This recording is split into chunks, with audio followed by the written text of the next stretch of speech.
नमस्कार दोस्तों। शिव और कृष्ण हमारे दो अनार्य देवता थे।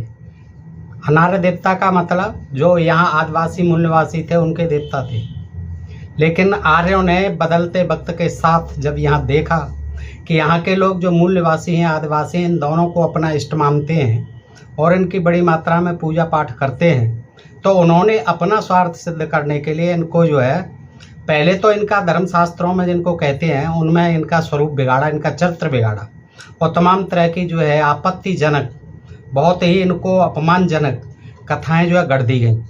लेकिन जब पढ़ते हैं तो मालूम पड़ता है कि इन्होंने अपने स्वार्थ की खातिर इन दोनों देवताओं को जो है अपना लिया।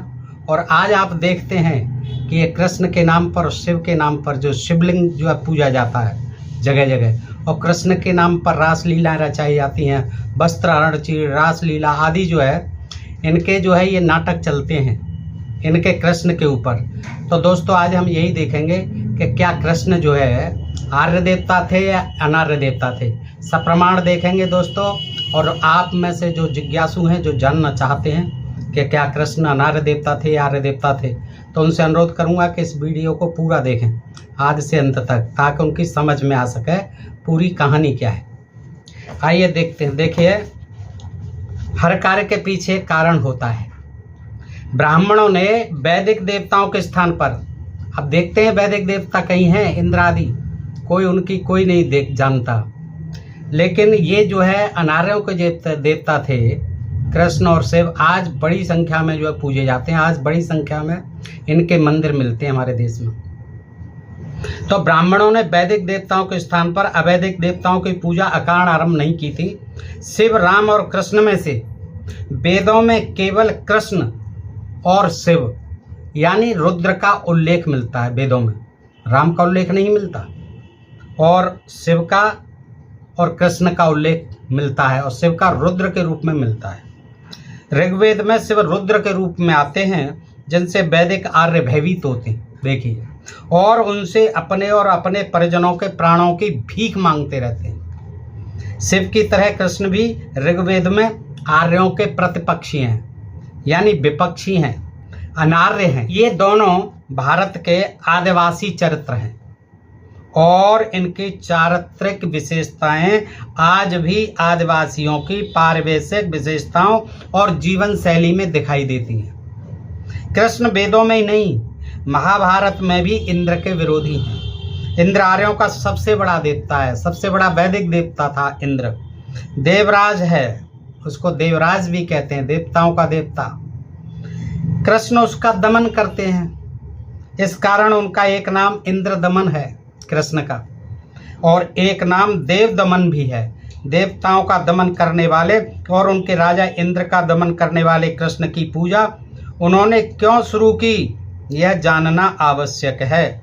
लगभग सभी धर्मों में नैतिक नियमों का निर्धारण मिलता है। मनुष्य को क्या करना चाहिए और क्या नहीं करना चाहिए, इसका नियमन मिलता है। किंतु हिंदू धर्म, जो कि वास्तव में ब्राह्मण धर्म है, इसका अपवाद है।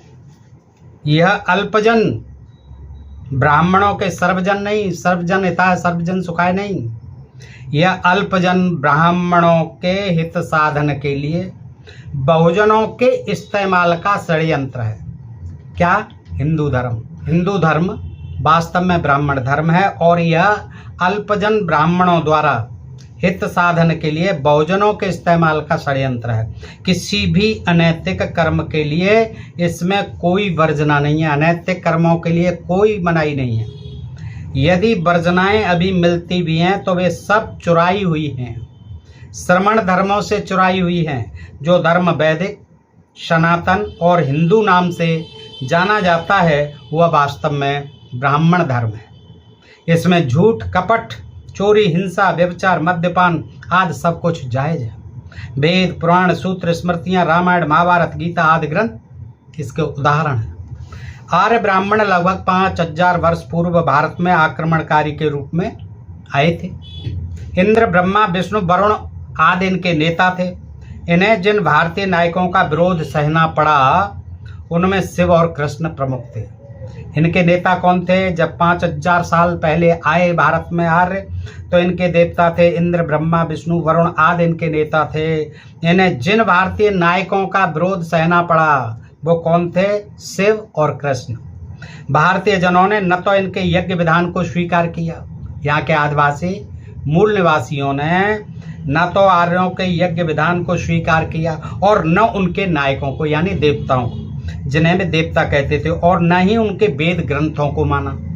इस नकार को ब्राह्मणों ने समझा और अपने शत्रु नायकों को अपना नायक बनाया कि भाई ठीक है, हमारे तो पूज नहीं रहे हैं, अब इनको ही पूजना शुरू करो और ऐसे इनको मूर्ख बनाओ। तो अपने शत्रु नायकों को अपना नायक बनाया ताकि भारत के मूल निवासियों को बहकाकर उन पर अपना वर्चस्व कायम कर सकें। कृष्ण इनकी चोरी का एक उत्कृष्ट उदाहरण है। कृष्ण को छुड़ा लिया नारियों से, आदिवासी और मूल निवासियों से। कृष्ण नाम ही इस बात का उद्घोष करता है, कृष्ण नाम ही इस बात को सिद्ध करता है कि वे आर्य नहीं थे। आर्य गौर वर्ण के थे, यूरेशिया से आए हुए, मध्य एशिया से आए हुए। उनके वर्ग का उल्लेख ऋग्वेद में मिलता है 1/100/18/4। प्रजाओं से स्तुति और आदर पाकर राजा दस्युओं और आक्रमण करने वाले लोगों का नाश कर दे और श्वेत वर्ण के तेजस्वी उज्जवल मित्रों के साथ मिलकर भूमि को बांट लें। ये प्रार्थना है इसमें। तो ये क्या है? किसके साथ? दस्युओं से युद्ध किया जाए, आक्रमण किया जाए उन पर, उनका नाश करके श्वेत वर्ण के जो तेजस्वी यानी आर्य हैं, उज्जवल हैं, मित्र वर्गों के साथ मिलकर भूमि को बांट लें। कृष्ण काले रंग के थे यानी भारतवासी। अब काला रंग जो है भारतवासियों का था, मूल निवासी आदिवासियों का था। मूल निवासी थे कृष्ण, काले रंग के थे, आदिवासी थे, मूल निवासी थे, और आक्रमणकारी लुटेरे आर्य श्वेत वर्ण के थे। समाज व्यवस्था का जो आधार इन आर्यों ने बनाया वह रंग था। रंग के आधार पर ही वर्ण व्यवस्था बनाई। संस्कृत में रंग के लिए वर्ण शब्द है। आर्य रंग से गोरे थे, इसलिए उन्होंने अपने जैसे गोरे गोरे लोगों के लिए सवर्ण शब्द का प्रयोग किया और काले लोगों के लिए अवर्ण शब्द का। यह सवर्ण शब्द आज भारत में कथित उच्च जातियों के अर्थ में प्रयुक्त होता है, जैसा कि आप जानते हैं। सवर्ण यानी उच्च जाति, अवर्ण यानी निम्न जाति। रंग के हिसाब से कृष्ण भारतीय और अवर्ण यानी वर्तमान कथित निम्न जातियों के सिद्ध होते हैं। कृष्ण का उल्लेख ऋग्वेद में भी हुआ है। 10 सहस्त्र सैन्यों के साथ, देखिए ऋग्वेद में आता 8/96/13/14 के 10 सहस्त्र सैन्यों के साथ द्रुतगमनशील यानी तेजी से चलने वाला कृष्ण अंशुमती नदी के तीर पर अवस्थान किए। इंद्र प्रज्ञा द्वारा शब्दकारी को प्राप्त हुए मनुष्यों के हितभिप्राय हिंसा कारिणी सेनाओं का वध किए। इंद्र ने कहा, मैंने दुतगामी कृष्ण को अंशुमती नदी के गूढ़ स्थान के विस्तृत प्रदेश में विचरण करते देखा है। ये इंद्र ने कहा कि मैंने तेजी से चलने वाले कृष्ण को अंशुमती नदी के स्थान में विस्तृत प्रदेश में विचरण करते देखा है। इंद्र ने आर्य यजमानों की रक्षा की। इंद्र प्रत्यय रहित व्यक्तियों पर शासन किए। उन्होंने कृष्ण के कृष्णत्व का उन्मोचन कर छुपने के स्थान को उद्घाटित कर उन्हें भस्मीभूत कर दिया। जहाँ छिपे हुए थे कृष्ण यानी अंशुमती नदी के किसी गूढ़ स्थान में, वहां जाकर उनको ढूंढ निकाला और उनको भस्मीभूत कर दिया यानी वध कर दिया, मार दिया। 1/133/8 प्रसिद्ध इतिहासकार धर्मानंद कोसाम्बी के अनुसार कृष्णकाय वैदिक युग के एक स्थानीय असुर नायक थे। उन्होंने अपनी मातृभूमि की रक्षा के लिए जबरदस्त संघर्ष किया था। इस बात पर तो कोई दो मत हो ही नहीं सकते कि कृष्ण और इंद्र परस्पर विरोधी थे। इंद्र आर्यों का राजा था तो यह भी सुनिश्चित है कि उनका प्रतिपक्षी अनार्यों का नायक होगा। उनके संघर्ष में विजय किसे मिली, यह विवाद का विषय हो सकता है। कृष्ण के इंद्र दमन और देव दमन नाम और भागवत की गोवर्धन धारण की कथा से तो इंद्र की पराजय होना सिद्ध होता है। इंद्र की पराजय होना सिद्ध किससे होता है? कृष्ण के द्वारा इंद्र दमन। यहाँ दिखाया ऋग्वेद में कि भस्मीभूत कर दिया, लेकिन ऐसा नहीं है। ये युद्ध तो हुआ था, लेकिन कृष्ण को अगर मार दिया होता तो फिर कृष्ण जो है इंद्र को कैसे हराते? देखिए, इंद्र दमन, और तभी तो इनका नाम इंद्र दमन पड़ा। और देव दमन नाम और भागवत की जो गोवर्धन कथा है कि इंद्र की पूजा रुकवा दी, वर्षा कर दी उसने, और गोवर्धन को उठाया, फिर गोवर्धन की पूजा की। यानी प्रकृति की पूजा, नदी नाले वृक्ष पर्वत गाय पशु धन जो भी है उस सब की प्रकृति की पूजा कीजिए। और उन्होंने इंद्र की पूजा को रुकवा दिया। इंद्र चूंकि वैदिक देवता था, वेद वालों का देवता था, तो इसलिए जो है क्या है, ये वेद विरोधी हुए श्री कृष्ण। ऋग्वेद कृष्ण की पराजय की बात कहता है। ऋग्वेद आर्यों का ग्रंथ है, अतः उसमें अपने राजा की विजय लिखना स्वाभाविक है। जय पर हाँ, ये इसीलिए तो ऋग्वेद में लिखा गया क्योंकि वो अपने देवता की हार कैसे बता देंगे। उन्होंने लिख दिया कि विस्तृत प्रदेश में विचरण करते देख कृष्ण के कृष्णत्व का उन्मोचन कर उन्हें भस्मीभूत कर दिया। ये नहीं लिखा भस्मीभूत कर दिया, इसका मतलब भस्म कर दिया। लेकिन ऐसा नहीं हुआ, ये तो इंद्र का बड़प्पन रखने के लिए ऐसा लिखा है। जय पराजय की बात पर नहीं जाए तो भी यह बात सुनिश्चित है कि कृष्ण अनार्य नायक थे। कृष्ण पाली भाषा के दीघ निकाय 1/1 से 3 के अम्बष्ट सुत में एक महान दार्शनिक के रूप में विद्यमान है। कहाँ पर? दीघ निकाय के अम्बष्ट सुत में कृष्ण जो है, पाली भाषा का जो दीघ निकाय है उसमें महान दार्शनिक के रूप में विद्यमान है। उनका उल्लेख यूँ आता है, कृष्ण एक महान दार्शनिक थे। उन्होंने दक्षिण देश में जाकर विशिष्ट विद्या प्राप्त की। उन्होंने राजा इक्ष्वाकु से उनकी कन्या को मांगा। तब राजा इक्ष्वाकु ने कहा, अरे यह मेरी दासी का पुत्र होकर मेरी कन्या को मांगता है। इक्ष्वाक यानी राम के पूर्वज है ना, तो इक्ष्वाक जो है, इक्ष्वाक वंश में ही राम पैदा हुए बताए गए। तो इक्ष्वाक से कृष्ण ने उनकी पुत्री को मांगा, कन्या को मांगा। तो इक्ष्वाकु ने उपहास करते हुए क्या कहा, अरे यह मेरी दासी का पुत्र होकर, कृष्ण को दासी का पुत्र बताया, यह मेरी कन्या को मांगता है। उसने कुपित और असंतुष्ट होकर बाण चढ़ाया। इक्ष्वाकु ने उन्हें कन्या प्रदान की। जब क्रोध आया कृष्ण जी को, उन्होंने कुपित होकर असंतुष्ट होकर जब जैसे ही बाण चढ़ाया, इक्ष्वाकु ने उन्हें कन्या जो है प्रदान कर दी। कृष्ण ऐसे महान थे। कृष्ण ही नहीं, महाभारत की रूपरेखा भी पाल जातक कथाओं में विद्यमान है। युधिष्ठिर को वहाँ कहते हैं पाल जातक कथाओं में युधिष्ठिर और विदुर, यानी उसमें विदुर का संबंध इस 10 ब्राह्मण जातक में मिलता है। कुणाल जातक में कृष्ण और द्रौपदी की कथा है। इसी प्रकार घट जातक में कृष्ण द्वारा कंसवध और द्वारिका बसाने का पूरा वर्णन मिलता है। इसी वर्ण यानी रंग को लेकर भारत भूमि पर भी देसी विदेशी लोग, काले गोरे लोगों में आधिपत्य संबंधी और वैचारिक संघर्ष हुए थे। इनमें कृष्ण देसी काले रंग के लोगों के नायक थे।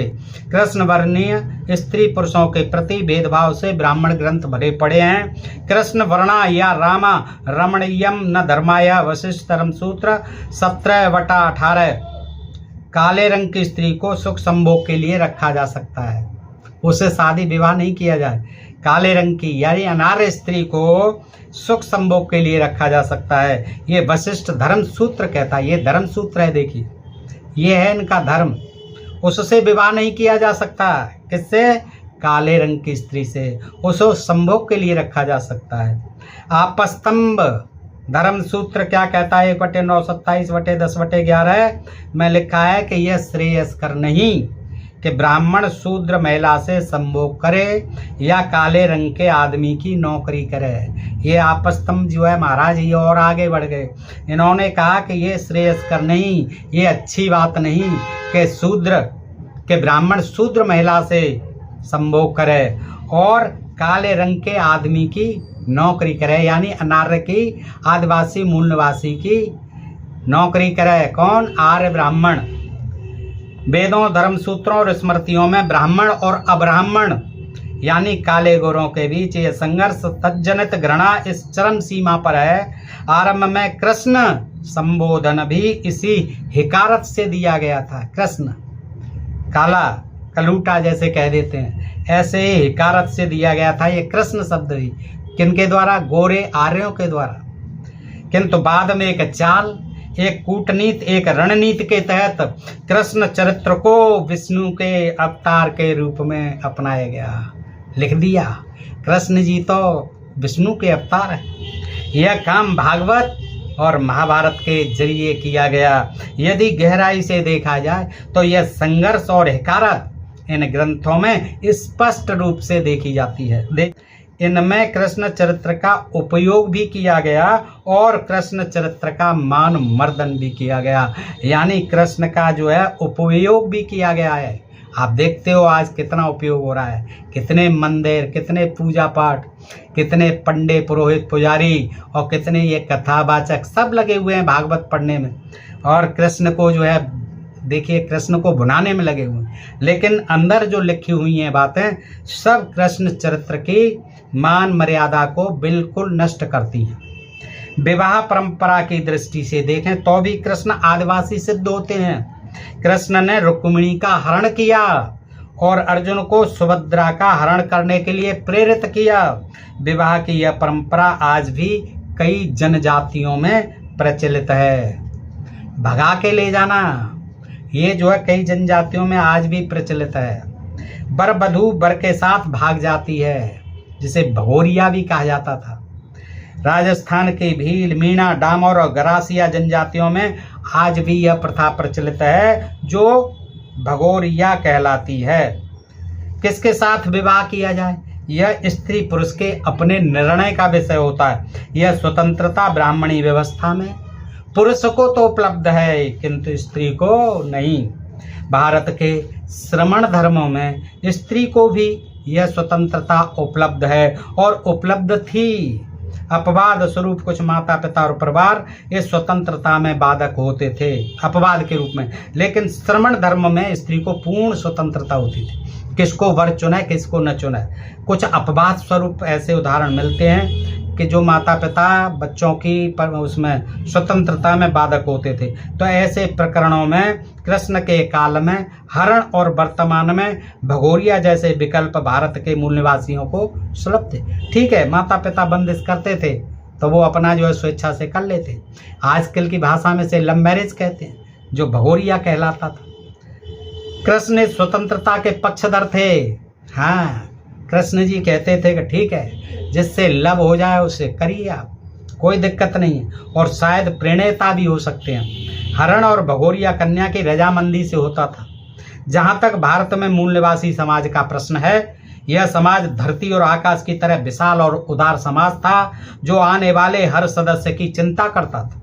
इस कारण यह समाज उन संबंधों को मान्यता देता था जिन्हें ब्राह्मणों ने असुर, गंधर्व, पिशाच जैसे नाम भी दिए। इनके ऐसे जो विवाह होते थे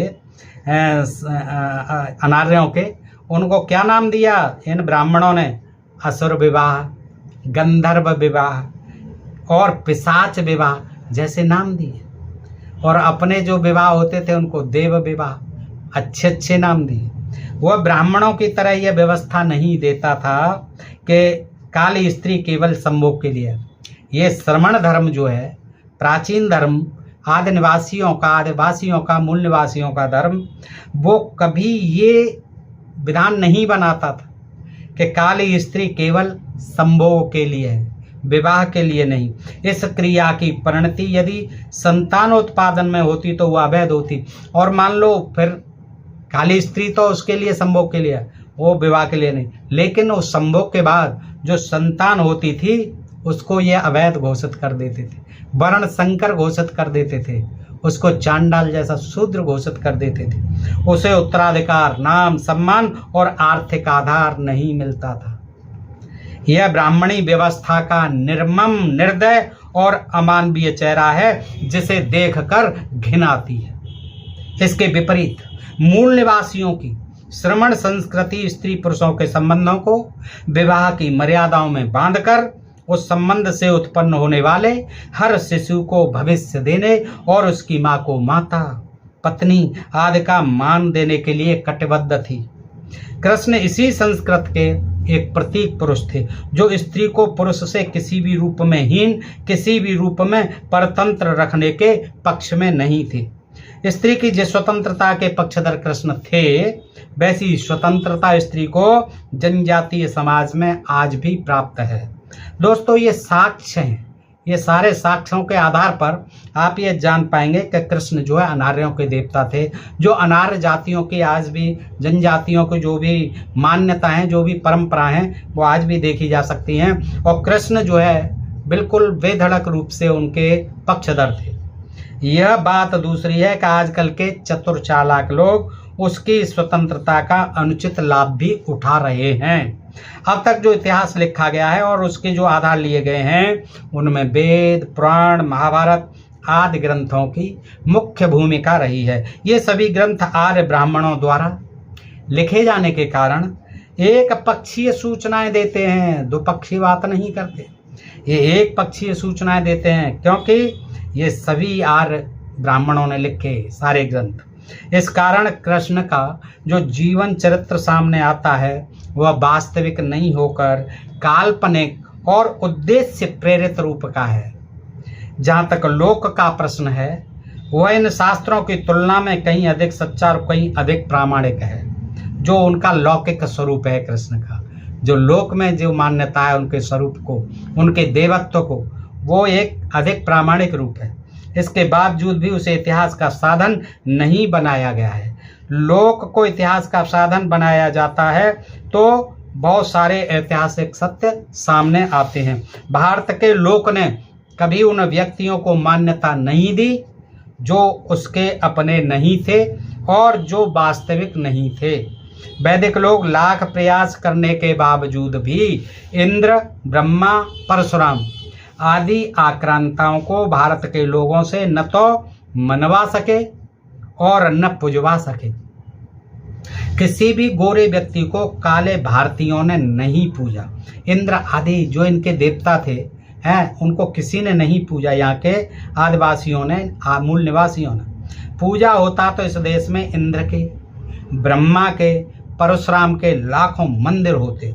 भारत में सर्वाधिक मंदिर शिव के हैं, कृष्ण के हैं, जैन तीर्थंकरों के हैं, बुद्ध के हैं, महावीर के हैं। इनके मंदिर क्यों हैं? क्योंकि ये सब महापुरुष वास्तविक थे, भारतीय थे, भारतीयों के पुरखे थे।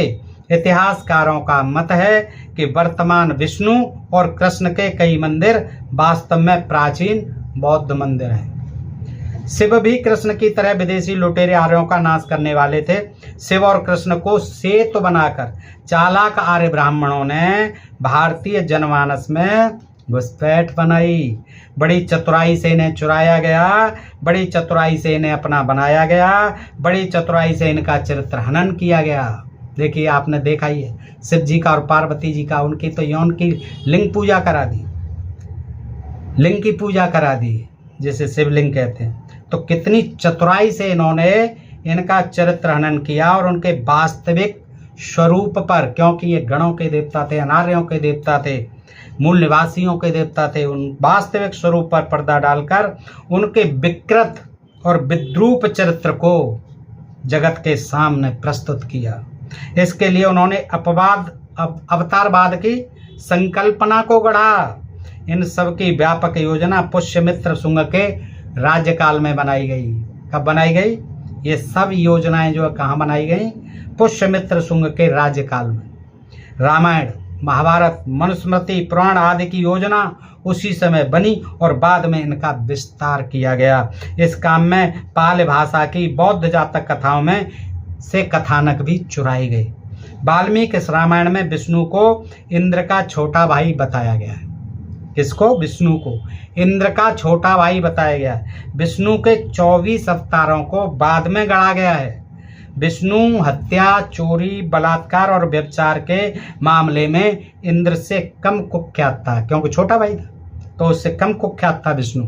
हत्या, चोरी, बलात्कार और व्यभिचार के मामले में इंद्र से कम कुख्यात था। इस कारण उसे अवतार लेने के उपयुक्त माना गया और कृष्ण आदि को उसका अवतार घोषित किया गया।